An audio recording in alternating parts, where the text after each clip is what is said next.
Meus irmãos, eu quero convidar a todos para que abramos as nossas Bíblias no segundo livro de Samuel. Segundo livro de Samuel, por favor. Capítulo de número 11. Nós queremos falar nessa noite sobre o tema a tragédia do adultério. E o texto, portanto, é 2 Samuel, capítulo 11, e nós leremos apenas os 5 primeiros versículos. Então, com toda a reverência, vamos ler a palavra do Senhor. Na época da primavera, no tempo em que os reis saem à guerra, Davi enviou Joabe e com ele os seus servos e todo Israel. E eles destruíram os amonitas e sitiaram Rabá. Mas Davi ficou em Jerusalém. Numa tarde, Davi se levantou da sua cama e foi passear no terraço do palácio real. No terraço, ele viu uma mulher que tomava banho. Ela era muito bonita. Davi perguntou quem era aquela mulher. Disseram-lhe, ela é Betseba, filha de Eliã, mulher de Urias, o heteu. Então Davi mandou buscá-la, e ela foi até ele, e ele se deitou com ela, pois havia se purificado de sua menstruação. Depois ela voltou para sua casa. A mulher engravidou e mandou dizer a Davi, estou grávida. Que o Senhor abençoe a sua palavra em nossos corações. Meus irmãos, a ideia de uma religião centrada no marketing, ela certamente não encontra respaldo na Bíblia. Porque a Bíblia é um livro que anda na contramão do marketing. Você acha que a Bíblia, se ela fosse um livro de autoria humana, a história de Davi estaria aqui? É próprio do homem, quando escreve alguma biografia, colocar só as coisas boas. Deus pega os pecados dos seus melhores homens e registra. E pelo decorrer dos séculos, nós ficamos falando mal desses homens, mencionando os seus pecados. E por que a Bíblia faz isso? Por 2 razões.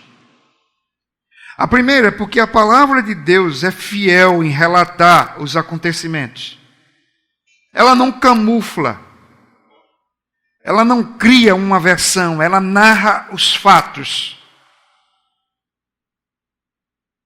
Um compromisso absoluto com a verdade.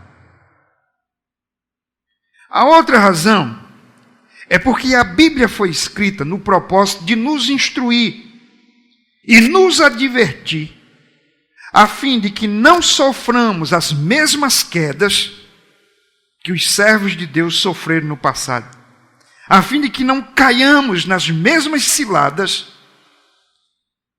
e venhamos a caminhar na direção dos mesmos abismos. 2 passagens mostram isso. Romanos 15:4 diz assim, porque tudo o que foi escrito no passado foi escrito para a nossa instrução, para que tenhamos esperança por meio da perseverança e do ânimo que provém das Escrituras. O texto está dizendo que essas coisas escritas Deus usa para que nós venhamos a perseverar na caminhada da fé. Uma segunda passagem é 1 Coríntios capítulo 10, versos 11 e 12, que assim está escrito, tratando da caminhada do povo de Israel no deserto. Tudo isso lhes aconteceu como exemplo e foi escrito como advertência para nós, sobre quem o fim dos tempos já chegou. Verso 12. Assim, aquele que pensa estar em pé, cuidado para que não caia. Em outras palavras, nós devemos olhar para o exemplo do povo de Deus no passado e cuidar para que não caiamos assim, como muitas vezes se deu a queda do seu povo. É propósito de Deus, irmãos, que as ofensas desses seus servos do passado sirvam de advertência para a sua igreja em todas as épocas, em todas as culturas. Infelizmente, muitos usam os registros da Bíblia para dizer, se Davi fez o que fez, eu também posso fazer. Obviamente, que quem assim se comporta são os ímpios, os incrédulos, aqueles que buscam um pretexto na própria Escritura para justificar os seus pecados. E aí se cumpre o que está em 2 Coríntios 2:16, em que se diz que, de certa forma, a nossa vida como igreja e o Evangelho, enfim, a verdade, ela é cheiro de morte para morte, para aqueles que desobedecem, e é cheiro de vida para vida, em relação àqueles que andam de acordo com essa verdade. O que é que Paulo está querendo dizer com isso? Isso aqui, meus irmãos, é uma linguagem muito própria do contexto do pós-guerra. Quando acontecia uma guerra, uma nação ia guerrear com outra, traziam os despojos. Dentre esses despojos estavam animais. Lembra de Saul, que queria sacrificar? Esses animais eram trazidos e junto com eles, aqueles prisioneiros de guerra. Esses animais eram sacrificados aos deuses. E ali naquele momento levantava um aroma. Aquele aroma simbolizava cheiro de vida para a vida, quanto aos vencedores. Mas para aqueles prisioneiros era cheiro de morte para a morte. Então, a igreja, ela é cheiro de vida para aqueles que entram e são salvos. Mas é cheiro de morte para aqueles que entram e andam na contramão do Evangelho, ou que se recusam a reconhecer a igreja como sendo o corpo de Cristo, o povo de Deus. Então que fique claro, a razão por que essa história trágica do adultério, da queda, que envolve o rei Davi está aqui, é porque as Escrituras são fiéis em narrar os fatos, e porque Deus fez questão que registros como esse estivesse aqui. Para quê? Para que nós aprendamos a perseverar e para que nós cuidemos para que não venhamos a cair. E para que essa verdade se constitua para nós não um pretexto para nossas próprias quedas, mas um instrumento, um fundamento de edificação da nossa vida. Um meio de advertência, para que nós temamos de todo o nosso coração.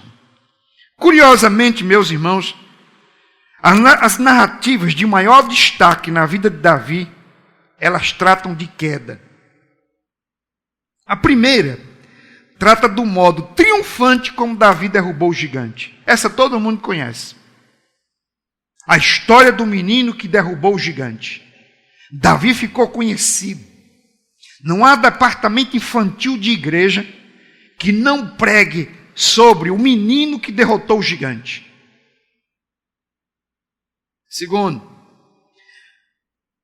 o segundo meio pelo qual Davi se tornou extremamente conhecido foi como Saul colocou um exército para derrubá-lo, mas não conseguiu. E a terceira narrativa que torna Davi extremamente conhecido é como ele caiu diante dos encantos de uma mulher. O gigante não o derrotou, o exército não o pegou, mas a mulher o fez cair. E quando eu digo isso, eu chamo a sua atenção. Porque Davi não caiu diante daquela mulher. Davi caiu diante do seu coração. O que nos faz cair não é aquilo que vem de fora. O que nos faz cair é aquilo que brota de dentro. E na medida em que ele se deixou dominar pela cobiça, ele caiu. Em síntese, o gigante não pôde resistir Davi e caiu. Saul tentou derrubar e não conseguiu. Porém, Davi não se manteve de pé diante da sedução e do encanto de uma mulher. O fato é que precisamos aprender com a história de homens como Davi. A queda de Davi nos mostra que o pecado nunca pergunta quantos anos você tem. Se seu currículo religioso é razoavelmente impressionante, ou se você é muito experiente e usado por Deus. Davi tinha cerca de 50 anos de idade aproximadamente quando caiu nesse pecado.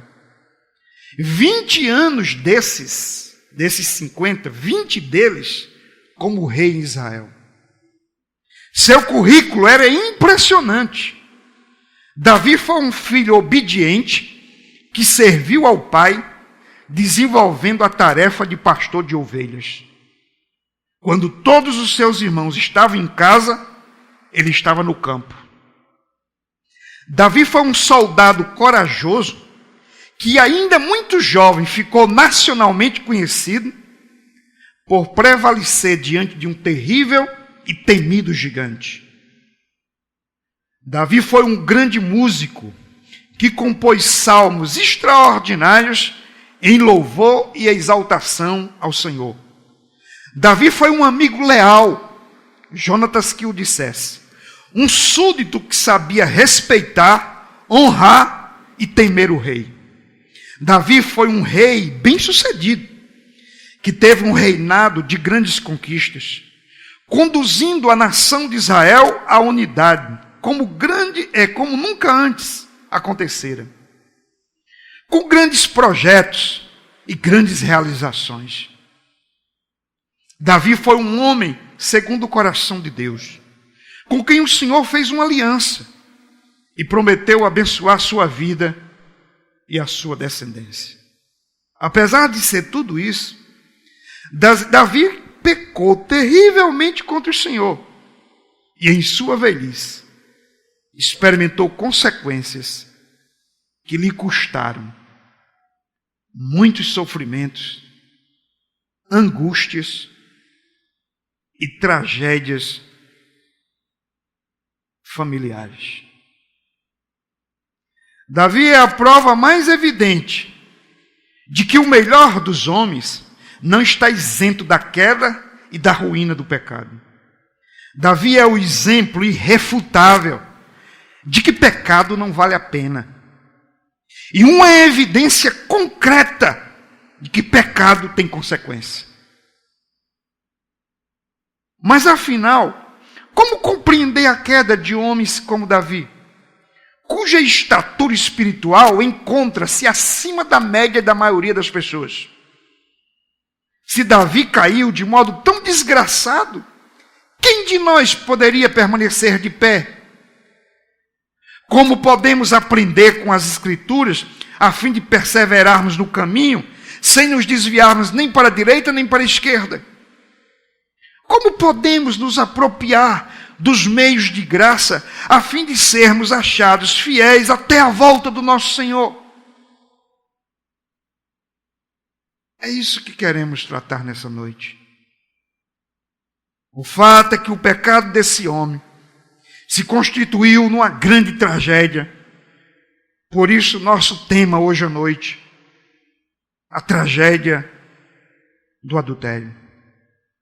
Quero apenas tratar duas coisas nessa mensagem. E essa mensagem será uma mensagem em duas partes. A primeira hoje, a segunda no próximo domingo, se Deus quiser. Hoje eu quero falar das causas do pecado. Domingo, das consequências do pecado. Então, vamos para a primeira questão. A primeira causa que eu encontro para explicar a queda de Davi é que ele ignorou a lei de Deus ao imitar o padrão moral dos reis pagãos. O que eu quero que você observe é que Deus tinha um padrão para os reis de Israel, e esse padrão não estava no paganismo. Davi não deveria imitar o rei da Síria, o rei dos midianitas. E onde estava o padrão para que Davi pudesse ser um homem fiel a Deus como rei? Estava na lei do Senhor. Ora, a primeira causa que eu estou trazendo para explicar a queda de Davi não está no capítulo 11 que a gente acabou de ler de 2 Samuel. Por quê? Por detrás da queda, meus irmãos, há sempre algo que parece meio desconhecido para nós. O pecado é sempre uma ação precedida de brechas. Brechas que abrimos em nossa vida por um determinado período de tempo. O fato é que Davi deveria adotar para si o padrão da lei de Deus e não os costumes dos reis pagãos. Ao adotar o padrão dos reis e não o da lei, ele abriu uma brecha moral. E a queda que veio depois foi uma consequência. Quero chamar a sua atenção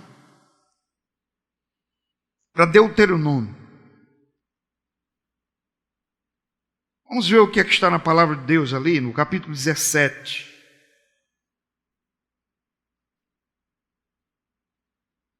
O verso 16, 17 e 18.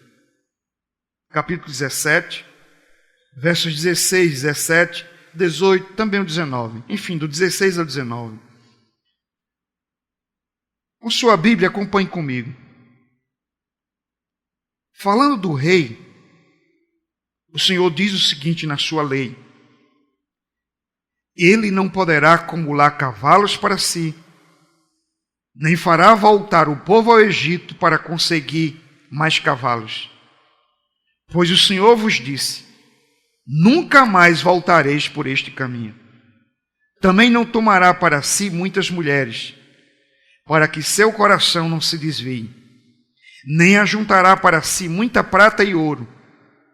Quando se assentar sobre o trono do seu reino, fará para si uma cópia desta lei, tirada do exemplar que está com os sacerdotes levitas, e a escreverá num livro. Ele o terá consigo e o lerá todos os dias da sua vida, para que aprenda a temer o Senhor seu Deus e a guardar todas as palavras desta lei e estes estatutos para os cumprir. O Senhor disse: o rei não vai poder confiar em cavalos. O rei não pode ter como propósito juntar ouro e prata. E o rei não pode cair na tentação de acumular para si mulheres.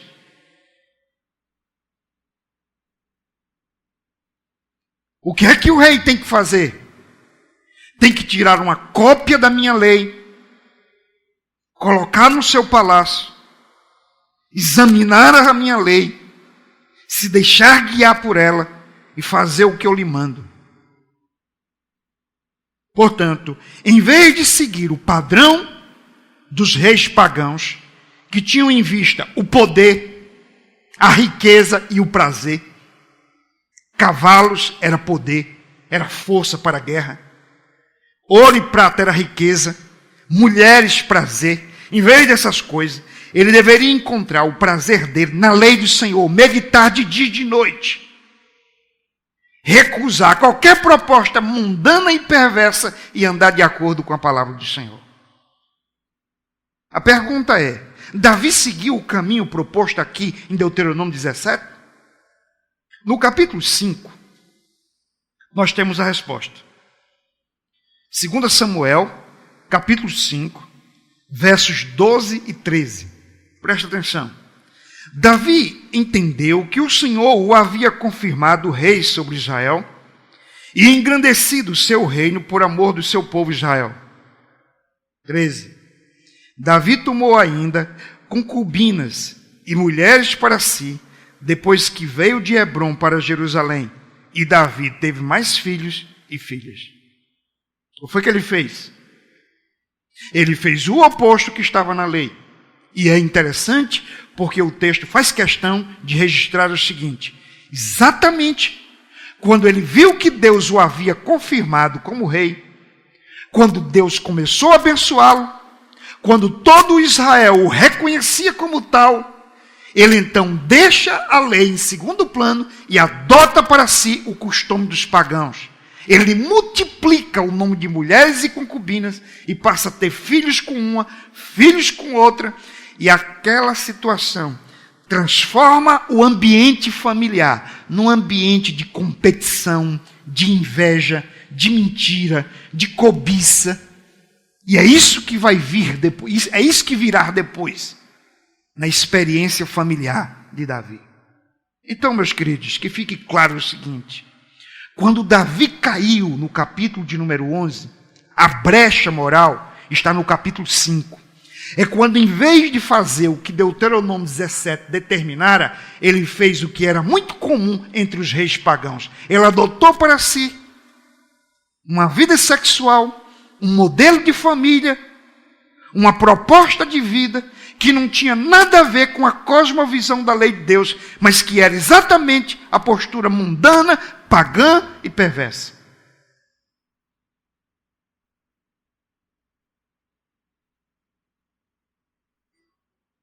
Davi desprezou os mandamentos de Deus e formou para si um harém. Porém, isso não foi suficiente para satisfazer seus desejos e paixões carnais. Davi achou que poderia frear suas paixões satisfazendo-as. Aqui está a grande questão. Nós achamos que quando estamos com um desejo, uma vontade, a gente vai resolver esse desejo de que maneira? Satisfazendo. Você está com fome, o que é que você faz? Você come. Você pensa que sacia. Você despertou o apetite. Sabe o que é que freia o apetite? É quando você não dá aquilo que a vontade pede. Ah, que vontade de comer uma pizza. Se você comer a pizza. Ah, que vontade de comer um prato de feijoada, um prato de macarronada. Você jantou? É bronca.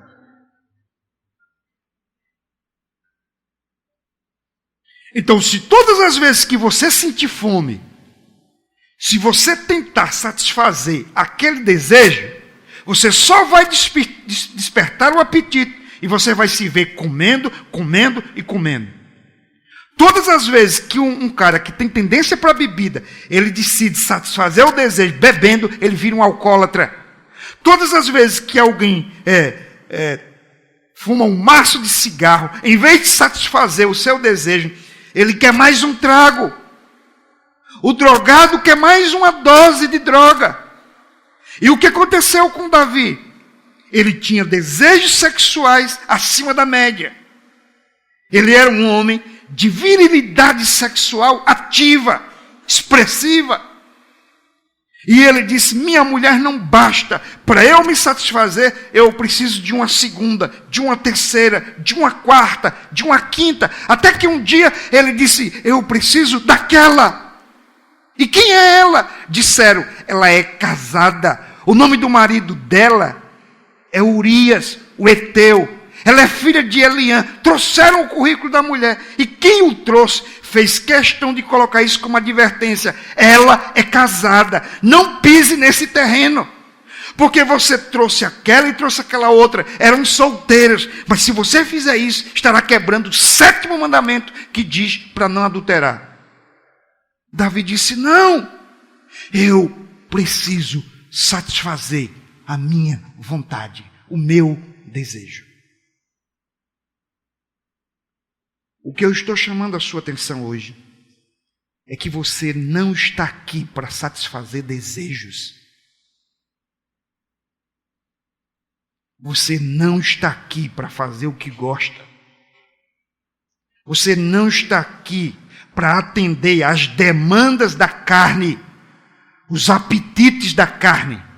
Você está aqui para glorificar a Deus.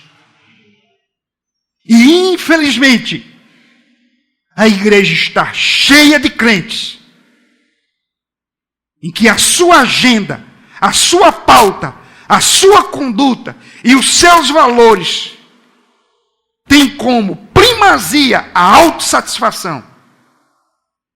E todas as vezes que ele deseja satisfazer algum desejo, ele nem sequer aceita ser contrariado.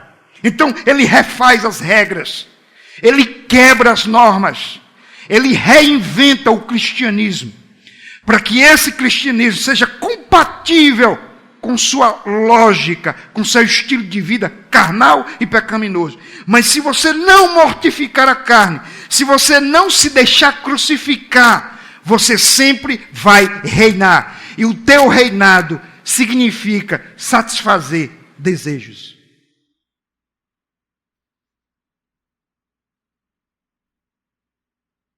Observe então, meus irmãos, que a queda, ela dificilmente acontece do dia para a noite. No caso do adultério, as brechas vão desde a negligência dos meios de graça, a certos comportamentos em que a lascívia e a cobiça são alimentadas de muitas maneiras, como se fosse a coisa mais natural do mundo. Recorrentemente somos advertidos pela palavra de Deus quanto ao perigo da cobiça. Por exemplo, em 1 Coríntios 10:6, essas coisas aconteceram como exemplo para nós, a fim de que não cobicemos as coisas más, como eles cobiçaram. Tiago 1:14, mas cada um é tentado quando atraído e seduzido pelo seu próprio desejo. No 15, então o desejo, tendo reconcebido, dá à luz o pecado, e o pecado, após se consumar, gera a morte.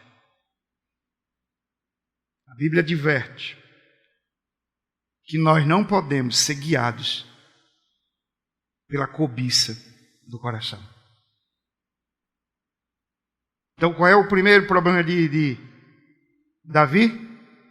Ao abandonar a lei, ao seguir o padrão dos pagãos, ele agora se tornou refém da cobiça, dos desejos que eram carnais e pecaminosos.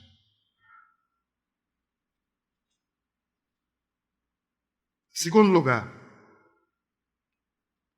segunda causa, tentar explicar a queda de Davi. Davi negligenciou suas obrigações de rei em nome da indolência e da ociosidade. Agora a gente olha diretamente para o capítulo 11 que a gente leu. Observe os versos 1 e 2. Na época da primavera, no tempo em que os reis saem à guerra, Davi enviou Joabe, com ele os seus servos e todo Israel. E eles destruíram os amonitas e sitiaram Rabá. Mas Davi ficou em Jerusalém. Numa tarde, Davi se levantou da cama e foi passear no terraço do palácio real. Do terraço, ele viu uma mulher que tomava banho. Ela era muito bonita.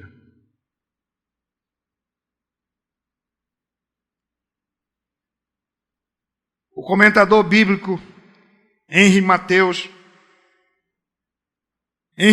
diz o seguinte: quando estamos fora do rumo do nosso dever, estamos a caminho da tentação. Águas paradas juntam imundície. A cama da indolência prova ser, com frequência, a cama da concupiscência.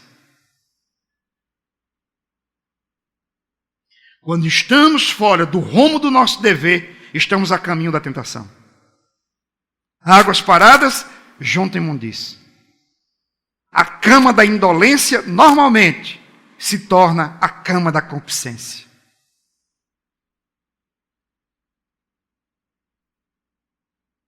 O que eu quero chamar a sua atenção aqui é onde é que Davi deveria estar. Davi é o cara certo, no lugar errado. Todo mundo conhece o histórico dele, homem de guerra, valente, que iria diante do seu povo. Onde é que ele tinha que estar? À frente da batalha, comandando quem? Os soldados. Mas em vez de comandar os soldados, ele está sendo comandado pela mulher de um soldado. Ele deveria estar com sua espada nas mãos para defender os súditos de Israel. Mas ele está entregando um dos melhores soldados, honrado, à espada dos seus inimigos. Urias. Olha a inversão. O fato é que Davi está entediado. Davi está vivendo uma ociosidade, passeando no terraço. Ele vai de um lado para outro. E de repente ele avista aquela mulher.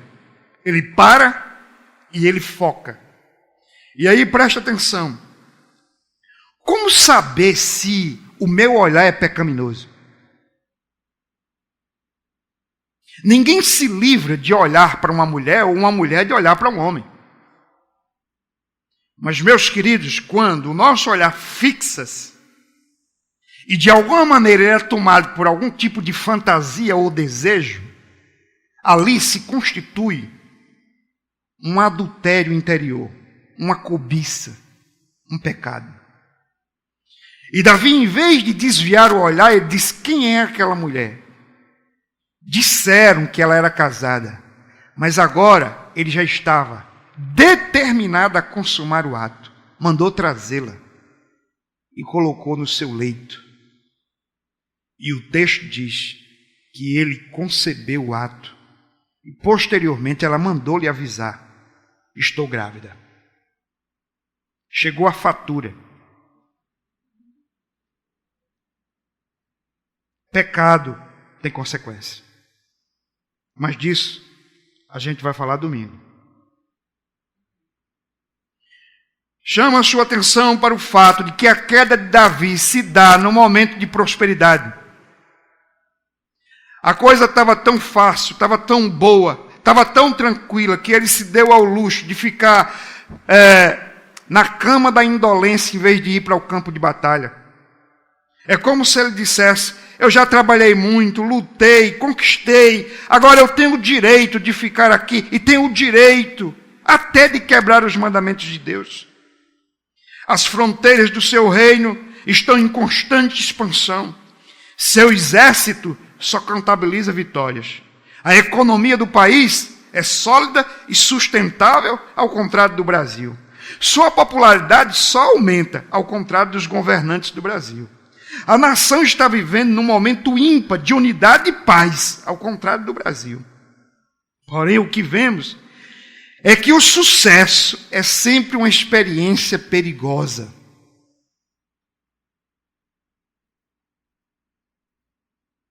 Ao contrário do que muitos pensam, os momentos de provação nos levam a depender mais de Deus. Os momentos de prosperidade normalmente nos levam a pensar que somos melhores do que de fato somos. Esse momento de extrema prosperidade que Davi está vivendo se constitui no momento de tentação e de provação. Nós nunca deveríamos reclamar das dificuldades. Com elas somos testados. E o nosso caráter às vezes se fortalece e amadurece quando as nossas reações é claro. são sábias e são bíblicas.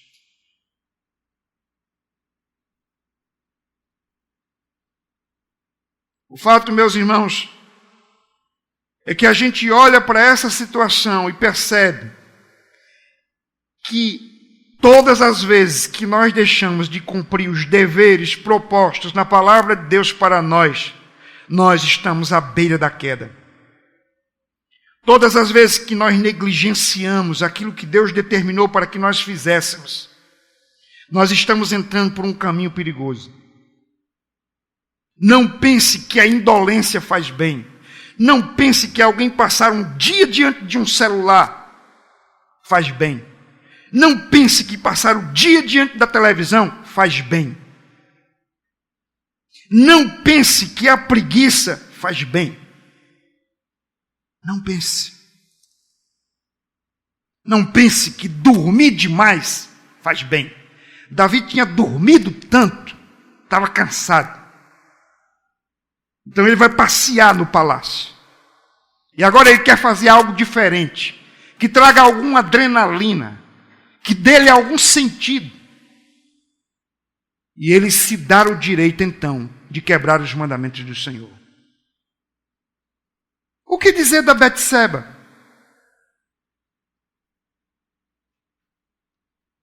É claro que Davi é o mais responsável nessa situação. Mas o que dizer dela, hein?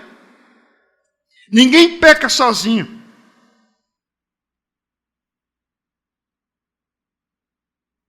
Preste atenção. Há aqueles que pecam porque são seduzidos pelo pecado.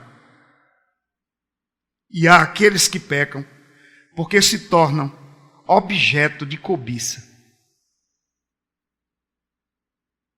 Toda vez que alguém se veste indecentemente, se comporta levianamente, se relaciona inadequadamente, poderá facilmente se tornar objeto de sedução para alguém ou para alguns.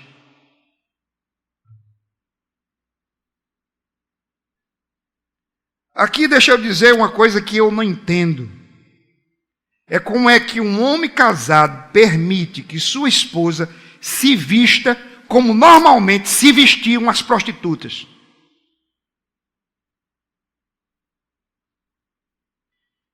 Ele o faz porque ele não é cabeça da sua esposa. Alguém manda no seu lar, ele não. Pode ser sua esposa e pode ser até o diabo, ele não.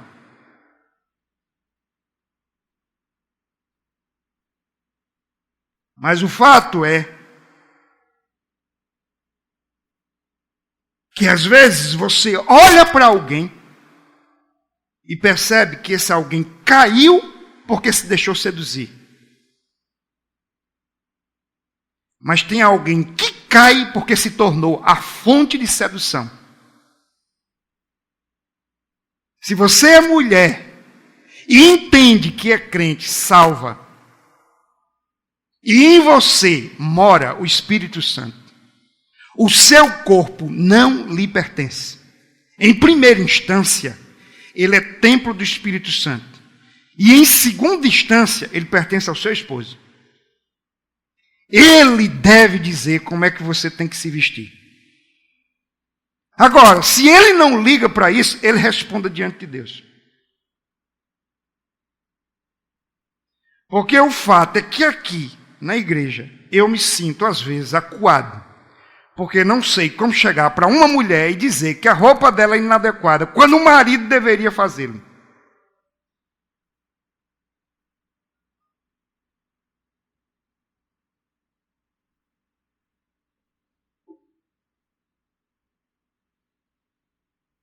Então a Betseba, há um grande questionamento. Por que ela estava tomando banho numa condição que pudesse ser alcançada pelo olhar do Davi? Estaria ela se expondo? Teria ela alguma intenção? Não sei. De uma coisa eu sei, foi leviana. E ela se tornou objeto de cobiça para o seu irmão, para um servo de Deus. E se Davi vai responder por esse pecado diante do tribunal do Senhor, certamente Betseba não deixará de respondê-lo.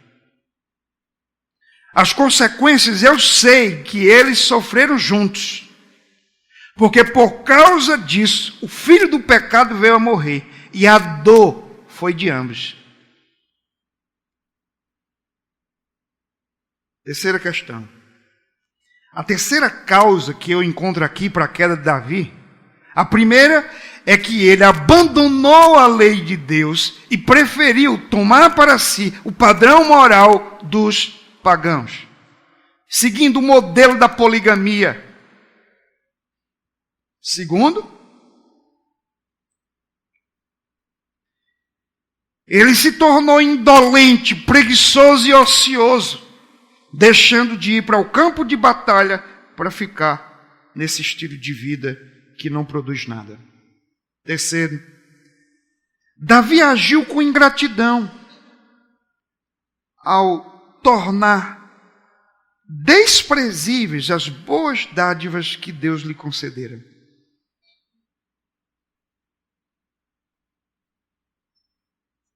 Pastor, você está dizendo que a ingratidão pode induzir o crente ao pecado? Sim, porque primeiro ingratidão é um pecado. Mas o que estou dizendo é que ingratidão é um abismo que pode conduzir a outros abismos. Um crente ingrato é um crente insatisfeito. Ele não se contenta. Deus pode lhe dar tudo e ele torna esse tudo desprezível, porque ele não se contenta com as bênçãos do Senhor. A queda de Davi revela o quanto o pecado da cobiça é perverso. A alegação da cobiça é a seguinte: não há contentamento naquilo que me pertence. A satisfação só pode ser atingida naquilo que é proibido, naquilo que não tenho, naquilo que eu não deveria ter. A cobiça diz: olha, sua mulher não serve mais, você tem que arrumar outra. Seu marido não serve, arruma outro. A cobiça diz: seu carro não presta, arruma outro de qualquer jeito. Quando o cara é tomado pela cobiça, na tentativa de satisfazer aquele desejo, ele quebra qualquer regra. Então, se tem uma maneira de nós sermos fiéis a Deus, é sermos gratos. É estarmos contentes com aquilo que Ele nos dá. Amém? Contentamento é uma bênção de Deus. Parafraseando os escritores judeus, eu diria que a cobiça é como um viajante que passa pela cidade, depois se torna hóspede e, consequentemente, quer governar a casa. Imagine alguém que vai passando pela rua e de repente entra na sua casa e você recebe como hóspede e no outro dia ele começa a mandar na sua casa. Assim é a cobiça. Ela parece distante. De repente ela arruma um lugar aqui. E no outro dia ela começa a mandar em você. No caso de Davi, o que torna o seu pecado mais horrendo é que ele era um homem que conhecia Deus. A respeito disso, Matthew Henry diz o seguinte: quanto mais próximo alguém está de Deus, tanto mais desagradáveis são os seus pecados para ele. Porque neles há mais ingratidão, traição e censura do que nos pecados dos outros. É mesmo, não é? Como é que Deus vê o pecado de um ímpio? Nós não falamos tanto do pecado dos políticos. Como é que Deus vê o pecado dos políticos? Que não conhecem a Deus, que não são crentes, que a lógica é do poder, da cobiça, da perpetuação. Meus irmãos, isso é uma coisa. Outra coisa é Deus dizer: aquele meu filho vai na minha casa, ouve a minha palavra, participa da minha mesa, é exortado, é abençoado com os meios de graça, invoca o meu nome, canta canções para mim e faz as coisas dos ímpios. Mateus Henry diz: neles há ingratidão, traição e censura. Olha no capítulo 11, versos 3 e 4. Davi perguntou quem era aquela mulher. Disseram-lhe: ela é Betseba, filha de Eliã, mulher de Urias o Heteu. Ah, então, nada feito. Deus me livre. Não, o verso 4 diz: então Davi mandou buscá-la. Com ela, pois já havia se purificado da menstruação. Depois ela voltou para sua casa. Você vê que a ideia é de um relacionamento fortuito, ocasional. Também o que eu percebo aqui é a ideia de poder. Eu mando. Mande buscá-la. É o rei que está trazendo. Ele usa os dons que Deus lhe deu, as oportunidades que Deus lhe deu, as bênçãos que Deus lhe concedeu. E ele usa isso como trampolim para ir vivendo essa vida pecaminosa. Olha agora no capítulo 12, porque é que eu estou dizendo que o pecado de Davi é decorrente da ingratidão. Quando Deus levanta Natã, a queixa de Deus contra Davi é a seguinte, capítulo 12, verso 7. Então Natã disse a Davi: esse homem és tu. Depois daquela parábola lá, Natã revela: você é o homem da parábola, você é o criminoso dessa história. Assim diz o Senhor, Deus de Israel: eu te ungi rei sobre Israel. Aqui Deus vai enumerar as bênçãos que Deus deu a ele. Primeira delas: eu te ungi rei de Israel. Segunda: livrei-te da mão de Saul. Terceiro: te dei a casa e as mulheres de teu senhor. Quarta: também te dei a nação de Israel e de Judá. Agora veja o que Deus vai falar. E se isso fosse pouco, te acrescentaria outro tanto.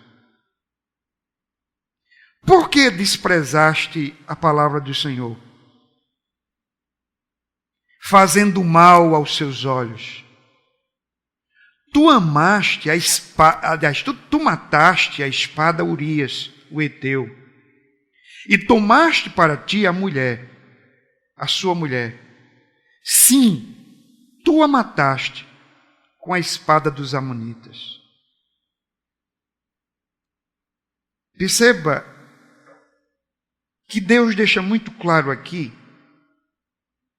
que não existe essa ideia de que ele mandou matar e que de certa forma ele é meio culpado. O texto diz: você matou, você usou a espada dos inimigos, você é homicida, você é culpado do sangue daquele inocente. Aqui Deus já está chamando a atenção para que o abismo do adultério do qual ele se envolveu lhe conduziu a um outro abismo, o homicídio. E aqui Deus está mostrando para Davi de que ele não soube valorizar, agradecer as bênçãos que Deus lhe concedeu. Pelo contrário, a resposta dele diante de todas as bênçãos que ele concedeu foi que ele desprezou a lei de Deus. E não contente, não satisfeito com tudo aquilo que Deus havia colocado, o que é que ele faz? Ele vai pecar. Meus irmãos, Aqui tem um detalhe importante. As bênçãos de Deus, elas não são suficientes para nos satisfazer.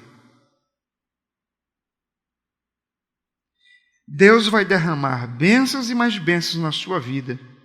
E no final, a sua resposta vai ser ingratidão. Deus cobriu Davi de todas as bênçãos e a resposta foi ingratidão.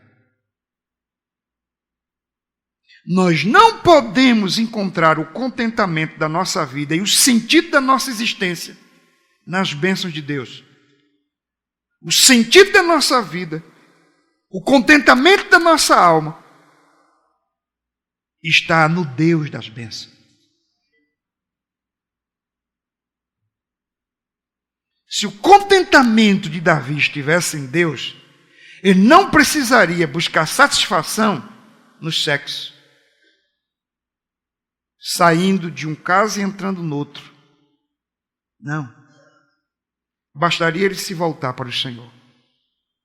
Davi foi completamente tomado pela possibilidade do prazer transitório prometido pelo pecado, esquecendo de ser grato por todas as boas dádivas do passado e deixando de prever a tragédia que o futuro lhe reservava. Aqui preste atenção. Deus é muito diferente do diabo, isso a gente já sabe. Todas as vezes que Deus dá um mandamento, ele diz, cuidado, se você quebrar vai acontecer isso. Foi assim com Adão e Eva. Não coma, porque no dia que comeres certamente morrerás. Ele proíbe e ele justifica o porquê. Ele adverte. E isso é um ato de graça e de bondade de Deus. Mas o diabo não. Ele mostra o prazer transitório do pecado e oculta as consequências que virão.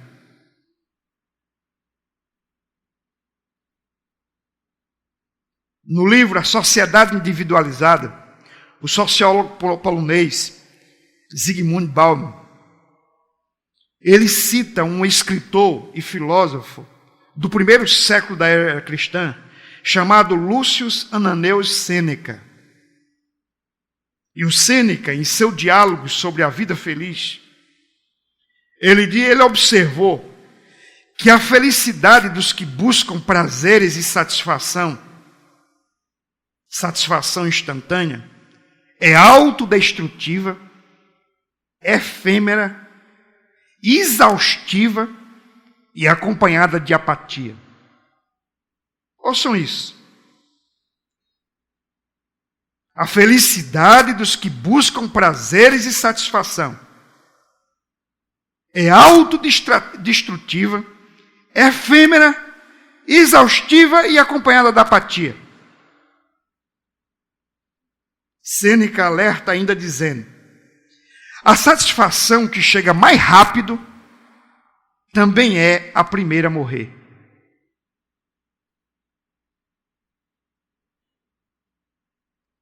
Chega e já passou. Em sua outra obra, sobre a brevidade da vida, Sêneca observa que esse estilo de vida é bem próprio de quem esqueceu o passado, não se preocupa com o presente e olha para o futuro com temor. Eu entendi que esse texto, essa citação, ela era extremamente oportuna aqui. Sabe por quê?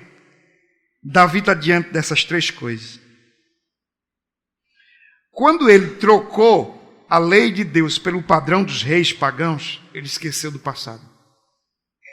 Quando ele ficou no palácio, vivendo indolentemente enquanto os exércitos de Israel estavam nos campos de batalha, ele também não estava preocupado com o presente. Mas desde o momento que a mulher mandou lhe dizer, estou grávida, a sua vida em relação ao futuro era só temor, agonia e angústia.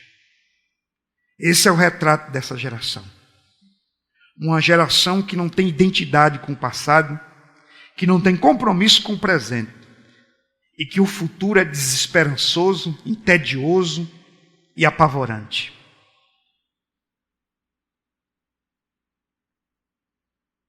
Mas eu quero dizer para você que o cristianismo é a resposta. Porque aquilo que se busca no pecado, como perspectiva de prazer, de autossatisfação, é ilusão. Agora a palavra do Senhor, as promessas do Senhor, a esperança da vida eterna, isso sim é o sentido para essa vida e para a eternidade. Eu quero concluir essa mensagem fazendo aqui algumas perguntas a você que está aqui hoje à noite. Primeiro, você poderia hoje à noite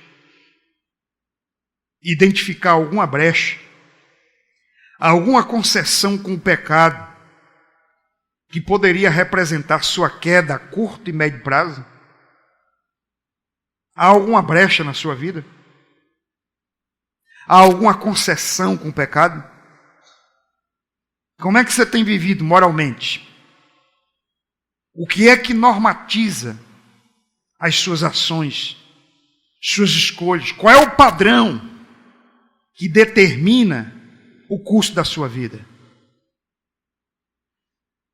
Nós vimos nessa mensagem que o pecado, a queda, está sempre precedida de um histórico de brechas que se abrem. Davi, antes de cair com aquela mulher, criou um harém para si. Despertou o apetite sexual. Tornou-se insaciável. E julgando satisfazer isso, ele foi constituindo novos casos, novas mulheres, até cometer o pecado explícito do adultério. E você? Há alguma brecha aí? Deixa eu colocar aqui algumas brechas que naturalmente representam um caminho para o pecado sexual propriamente dito. Primeiro, masturbação. Segundo, pornografia. Terceiro, namoro indecente, cuja intimidade vai além do que qualquer santidade bíblica permite. Quarto, amizades e relacionamentos com gente promíscua. Se você está envolvido em alguma coisa desse tipo, devo dizer, você está abrindo brechas na sua vida.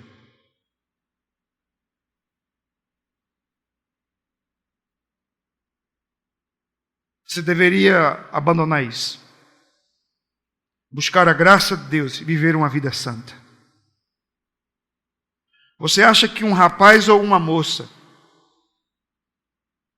que antes de casar já se envolveu sexualmente com várias pessoas, ou que teve os namoros mais impuros, que ficou trocando de namorado toda hora, ficando com qualquer um ou qualquer outro, por que você acha que quando casar ele vai estar sendo fiel? Se ele passou a vida toda abrindo, não uma brecha, um portão, numa área extremamente melindrosa da vida. Não estou dizendo que gente que passou por uma vida promíscua e que se converteu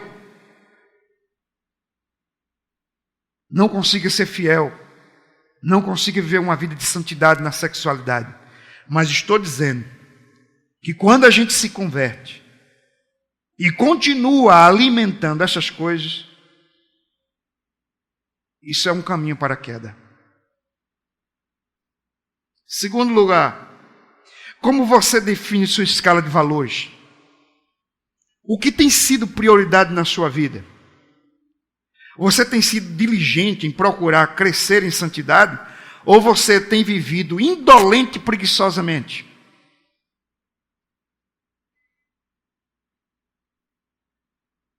Você é do tipo que prefere ficar em casa porque está com preguiça de vir à igreja?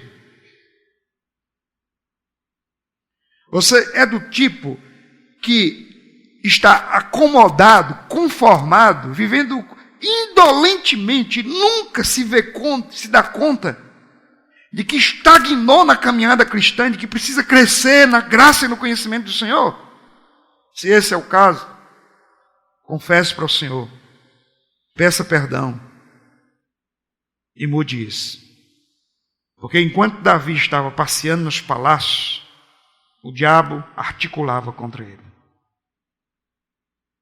3. Você encontra contentamento em Deus ou vive ansiosamente achando que o gozo da alma, o sentido da existência estão nas coisas que o coração cobiça? Se eu conseguisse aquilo ali. Seu coração é grato ou você é o tipo de crente que só sabe reclamar? Você agradece a Deus? Você é grato por essa igreja? Você é grato por sua família? Você tem gratidão no coração pelas pessoas que Deus colocou na sua vida? Seja grato. 4. Você tem se apropriado dos meios de graça? Como o caminho de perseverança, santidade, devoção e piedade?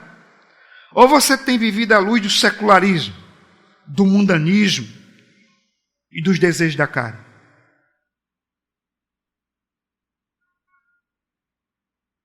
A minha pergunta é, você lê a Bíblia todo dia? Você ora? Você lê bons livros? Você tem desejo de estar aqui durante a semana, mesmo quando você não pode? Você anseia estar na casa do Senhor? Quando você vem, você usufrui daquilo que Deus lhe proporciona? Você estuda, aplica, medita na palavra de Deus? Você usa esses meios de graça, a oração, a palavra, a pregação, as ordenanças. Você se utiliza disso para dizer, eu quero me alimentar, eu quero me nutrir, eu quero estar espiritualmente forte, fortalecido para enfrentar o dia mau. Meus irmãos, uma das coisas mais temíveis é uma religiosidade mórbida, apática, que não aplica o evangelho à vida. Portanto, saia daqui hoje desejoso de viver essa realidade. E aí as brechas estarão fechadas. O seu padrão será a palavra de Deus. E você não estará diante dessa situação trágica em que Davi se envolveu. Próximo domingo, se Deus quiser, como falei, nós vamos estar falando sobre as consequências do pecado. E a minha tese é somente uma. Pecado tem consequência. Pecado não vale a pena. Que Deus nos abençoe.